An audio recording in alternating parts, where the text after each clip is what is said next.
Right, it's Friday, it's just after 12 and we're with Wanderers manager Marc White for our weekly catch-up. How you doing, Marc? Ooh, fine, thanks, mate. Enjoying the sunshine. Lovely, yeah, good stuff.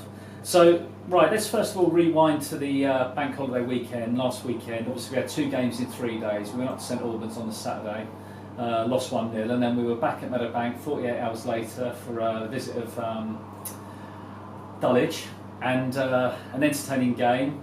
Saw us win 4-3. Can I just get your thoughts on those 2 games? Yeah, we weren't amazing in hindsight at St Albans.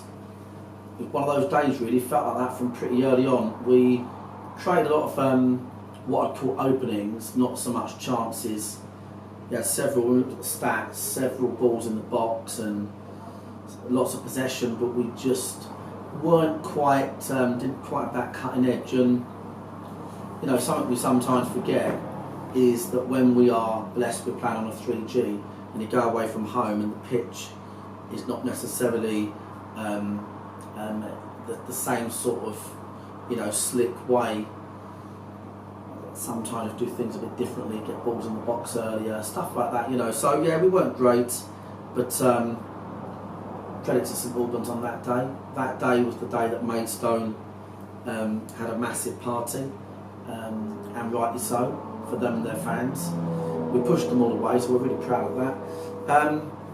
And to be honest with you, the biggest positive for me was that I was thinking on Monday that we might get limited support from the fans. I was thinking that we might get a gate affected by the fact that we now know where we are, and we ended up getting the best part of 2,000, incredible noise behind the boys, and then a real box office win, 3 down, half an hour to go. I didn't think we ever looked like it wasn't a 3-0 down game. It's just one of those innocuous ones where a couple of uncharacteristic errors it got away from us. And yeah, we finished with the proverbial steam train down at Meadowbank with the fans, and the whole town went home happy, and we went home happy and showed our prowess yet again, and scored fittingly the 4th goal with the 100th goal in the National League this year, which is just phenomenal. We've played 50% of our games, if not more, without our talisman striker. Had issues galore, 100 goals, testament to the whole team, and only the 2nd team in history in the National League in all divisions to do that. Yeah, I mean, I've got to say, like you said, credit to St Albans for last Saturday, but the game on Monday, I mean, for anyone watching this that wasn't there or doesn't realise, we were actually 3-0 down with half an hour to go. Yeah. So, I mean, as the manager, you must have been delighted that with the, sort of the resilience and the character that the team showed. They didn't drop their heads, they kept going and ended up getting the win. Yeah, I mean, yeah, this is what we do. We're such a dangerous team, and we are dangerous in all situations, really. I don't think you could never really put us out of anything. I think because we've got such a threat, especially at Meadowbank. I think it's fair to say with the fans behind us. So yeah, it was a great day. We all went home happy and secured runners-up spot and that 100th goal. And when you look at that, in our first 3 seasons, we've only just been decrowned as Boston League champions, where we won that by 22 points. In our first 3 seasons, we've achieved a semi-final of the playoffs away from home in the first season. We were winning it in extremely good shape last year, 5 points clear, game in hand, injury free in kind of late Jan.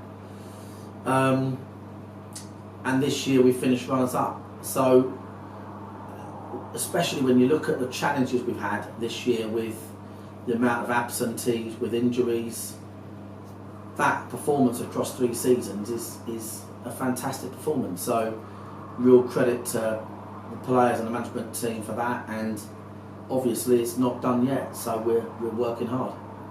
Absolutely. Now tomorrow we've got our final league game of the campaign at Hungerford. How's the squad looking? Yeah, fine. A really good session last night.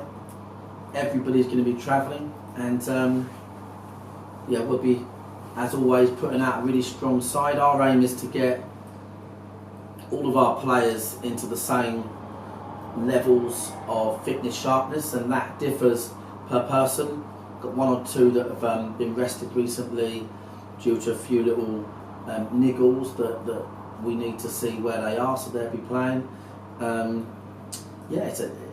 We've got that luxurious position of having 20 odd players that all could play, so we're really fortunate, and we're looking forward to the journey down there, and seeing Danny, Pat, Nicky and their fans, and we've got a good relationship, and the boys are looking forward to getting on the coach, and it's business as usual for us. We've got a playoff game next weekend.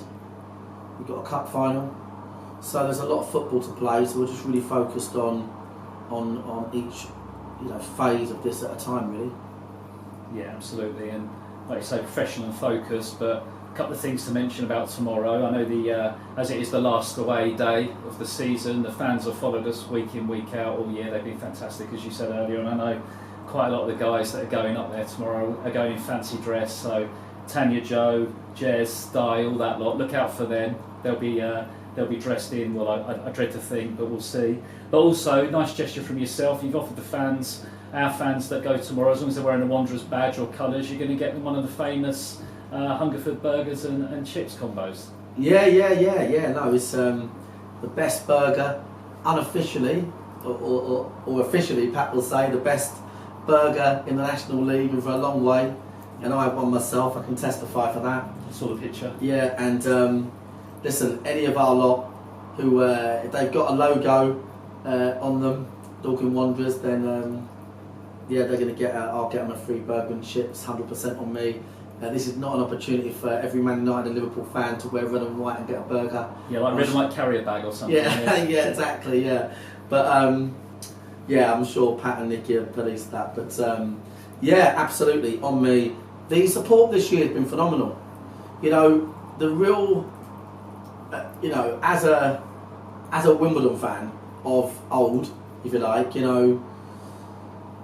having a support base where the ethos is we're there whether we win or lose is really all we're bothered about. We're not interested in anyone that wants to support us to be just for the good times, because good times aren't always there, and this year our support base have shown that. And I remember being down at Tunbridge early season when we was rock bottom, 0 players available, we'd just been beaten, and it was and our fans clapped us off, and it was at times like that I looked at it and thought, these guys are right behind the team.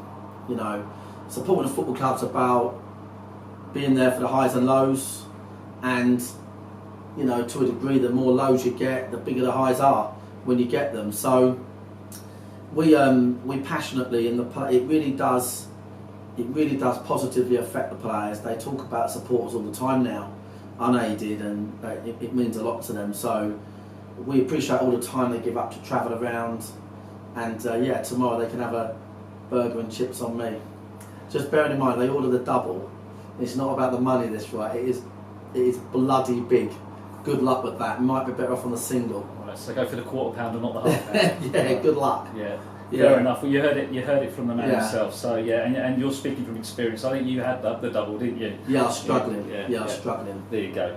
So okay, great. And actually, on the subject of tomorrow's away day, we have still got a small number of seats available on the coach. It leaves at 11:30 from Dorking High Street opposite White Horse.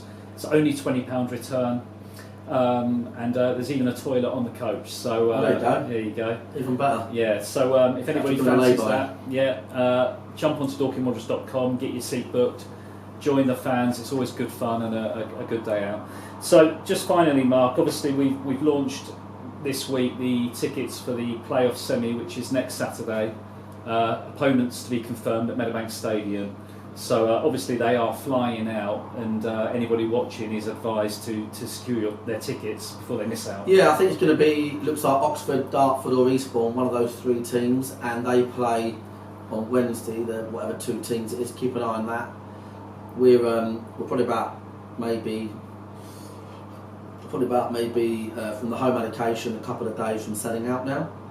amazing response. Can't wait for the fans to be in there, and we're looking to, obviously we're going to be very focused on the field, because we're fortunate we've had some really big crowds this year as well, so off the field we're really well set up as well, and yeah, we're looking forward to hosting what is, you know, on the field we're firmly focused. We've had some massive games in club history, but so we won't be in a million years overall. We've got some really experienced players that have won playoff games at Wembley on multiple occasions. So, but it's notable that this is the biggest football game, league football game of its nature that the town's ever hosted. So I'm hoping that we can see a few red and white scarves out of windows and a few of the shops in the high street, and maybe someone can stick a red and white shirt or hat on the cock on the roundabout. Maybe it's a big game for the town, and we do this genuinely, passionately. We're not in it for money. It's the opposite of that. It's a big drain on resources. We do it genuinely for the town, and to you know, it's the kind of movement, if you like, that's been around for quite a few years now locally. So the town will get behind us, and you want to be there, then it really is a case of get a ticket in the next couple of days, maximum. Yeah, absolutely. Can't stress that strongly enough. So, okay, Mark. Well, look, thanks for your time. Good luck tomorrow. Make sure you take your wallet, and I'll see you again next Friday. We'll have a catch up before the playoff game. Yes. All Cheers, right. mate. Cheers. Thanks. Thank you.